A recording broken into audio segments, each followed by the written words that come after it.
I keep forgetting to take videos of things, but as you can see, I've decided to do a bit of work on the truck. So I'll show you. Earlier on today, I took off the back here. It looked quite simple to take off because there's only there's 8 bolts holding it on. Well, 6 of them came off all right. The back 2 were well corroded and I had to cut them off. The hardest thing was getting the little plastic things that go in holes and got the little grippy things that hold the wiring in place. They're absolute sods, and I now know why I hate working on. I don't mind working on tractors. I hate working on cars because you're laying underneath and there's crap dropping in your face. It's just horrible. But anyway, so this is like this now. Well, once it's like this, you can get in it and work on it. As you can see, that's exhaust has seen better days. It's all very corroded because I go through salt water with it, or a salty environment. I try and avoid the water, so it's quite corroded. The shock absorbers look like they don't work. I think we're going to have a couple of gallons of Hammerite, shot blast the wheels, paint them because they're horrible. And having took this off and seeing what this is like, I'm going to take the cab off. And because the wings need doing anyway, these wings are shot to bits, corroded through. Needs a new bumper because that's got a big hole in it. Well, I suppose I could weld a plate on it. I'll see about the bumper, but the wings are horrible. There's holes through them basically. So but it all just unbolts. It's not like a normal car where it's you know, I guess you have to know what you're doing a bit. With this thing, everything unbolts, so even us farm mechanics can have a go at it. So we'll end up seeing what it looks like when it's finished. Well, I've had a bit more of a go at this morning and got the wings off that had gone pretty rotten. They've come off to varying degrees of success. The bumper's got a hole in it. It's an MOT failure, so that's got to have a new. The plastic bit on the bottom's all right, obviously, but the bumper will have to get another one. The radiator looks awful, so it's probably going to end up costing a fortune to do this, but I think we'll persevere for the minute anyway and see how it ends up looking. But yeah, it's coming to bits. I'm not 100% sure what I've got to take off to be able to get this cab off.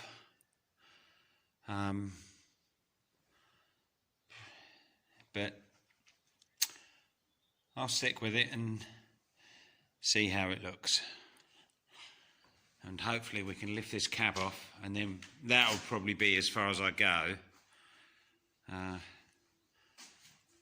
Paint all the chassis, try and work out. This has been cut, that wire there, it's either cut or broken, but it leads to this diff lock thing, so that's potentially something we can have a look at.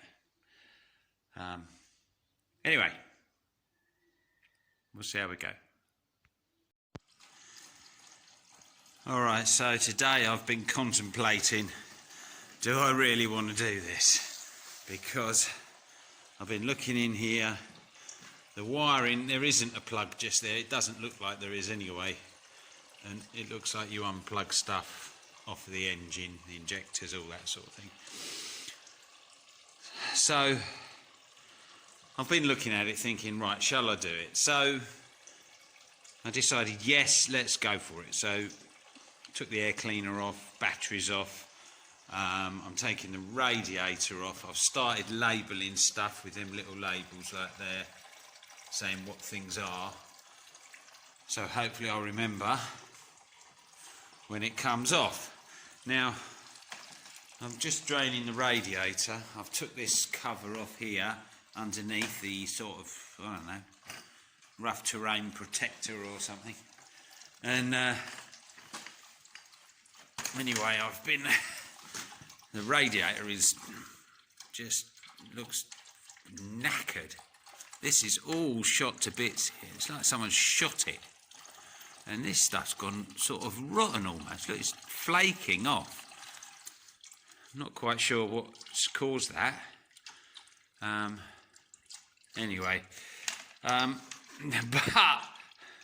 when I went and looked underneath here, look at the state of that. The corrosion on that axle and associated parts is terrible.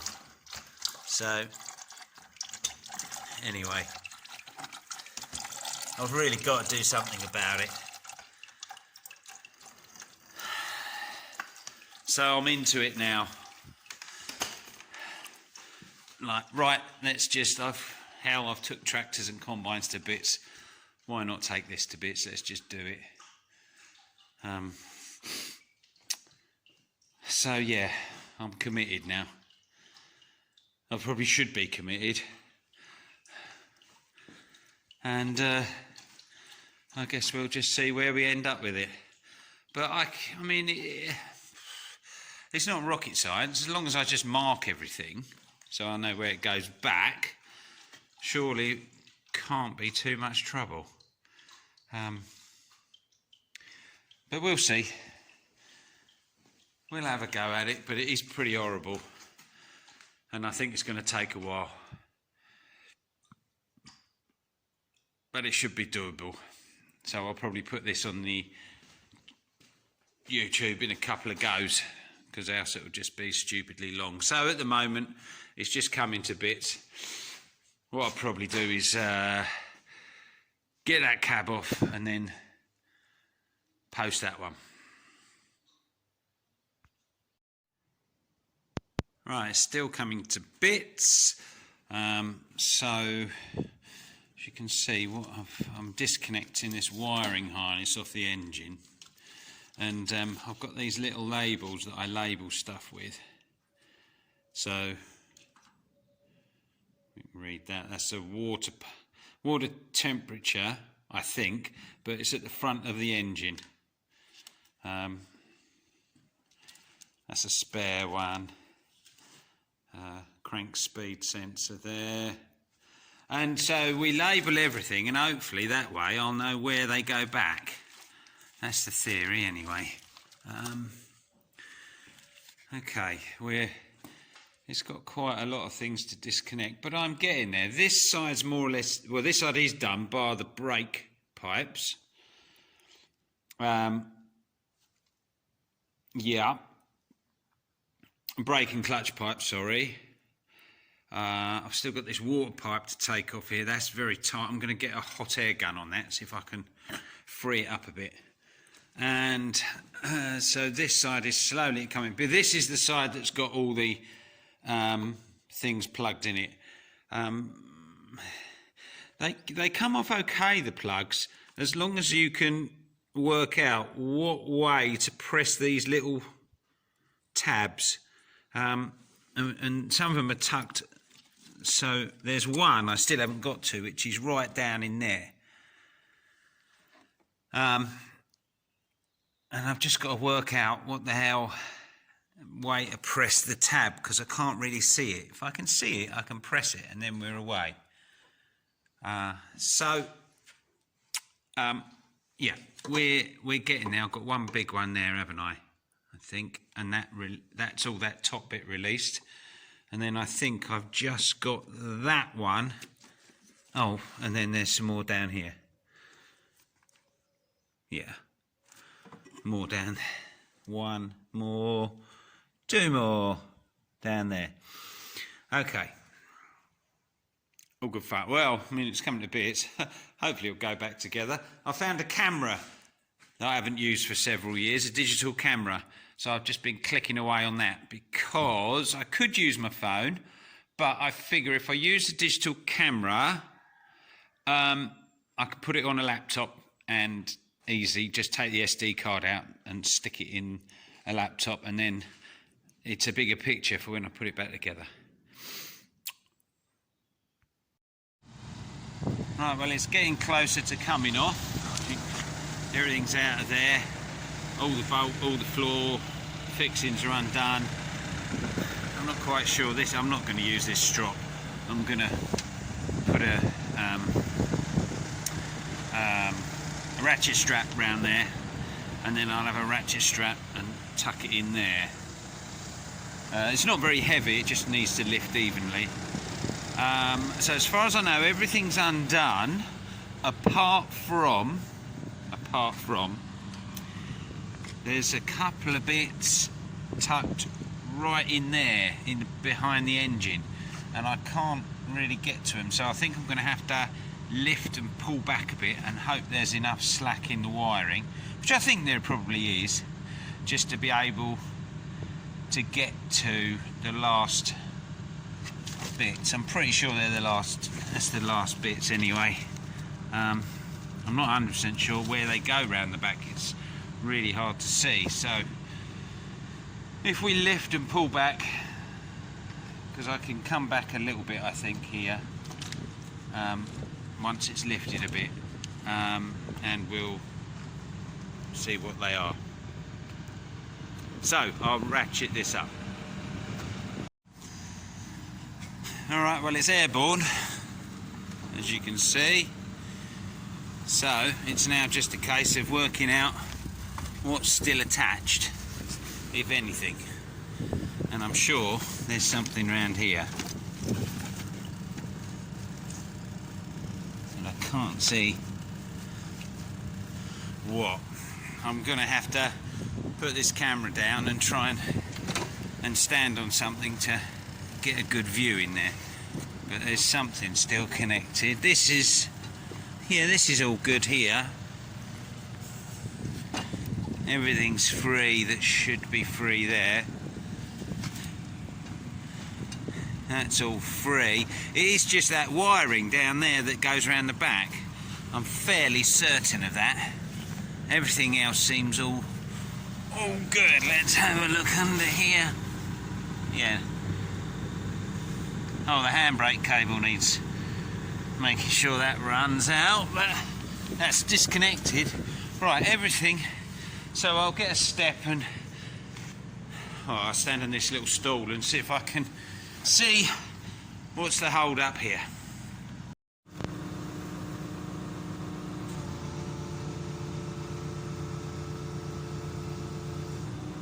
And it's all clear. So everything's disconnected. It looks quite cool. I quite like it. Cool, that's a hell of a lot easier to work on the engine like that. Gosh. Oh, that thing round the back, by the way, there's an earth strap just there, bolted on for some reason.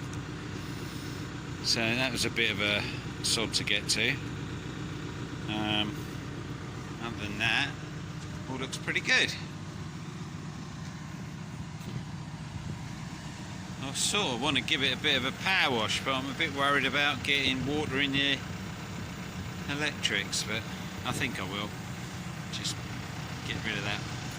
A bit of an oil leak there somewhere. It's a bit nasty.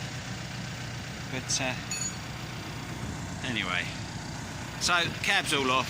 I'll go and do something with that. I'm not sure. It might just sit on these, to be honest with you.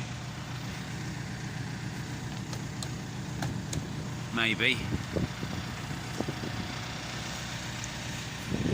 Oh, actually, they don't look that big and strong. In fact, they look positively rubbish, especially that one. That's well corroded. I might have to sit it on put some wood across here. Okay, so looking good.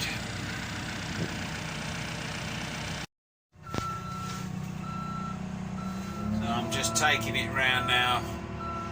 If I'm quite careful, I think I can give it a bit of a clean up with the power washer. Try not to get anything in any of the electrical sockets there are there. And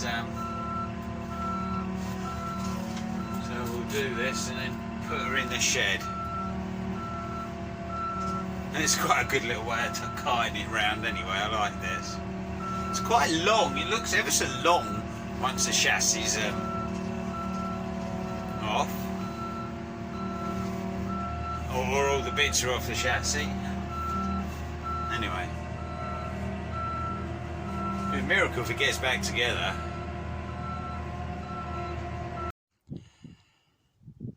Okay, so it's all back in here now. I've given it a bit of a power wash, trying to avoid getting water where I don't want it.